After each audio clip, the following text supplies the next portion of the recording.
औज़ुबिल्लाहिमिनश्शैतानिर्रजीम बिस्मिल्लाहिर्रहमानिर्रहीम।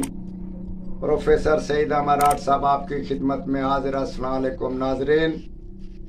नज़र बद के बारे में बहुत सारे बयानात, बहुत सारे तजर्बे आए कि वाकई नज़र बद होती है और उसका असर भी गलत होता है।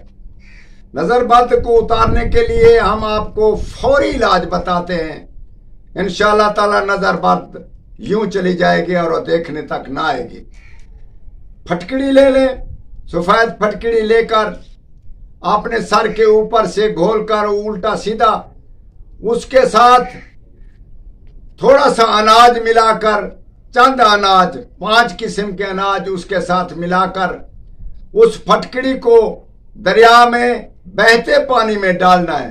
मगर इतने दौर में जब आप फिटकड़ी को अपने ऊपर सर पे घोल रहे हैं, अनाज मिला रहे हैं और दरिया तक जा रहे हैं या चलते पानी तक जा रहे हैं, उतने वक्फे में आप एक लफ्ज का जिक्र जरूर करते रहें, या दाफियो या दाफियो।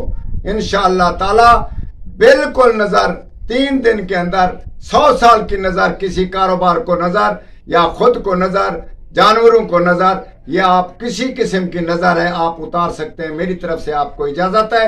अल्लाह ताला आपको कामयाब करे। वस्सलाम।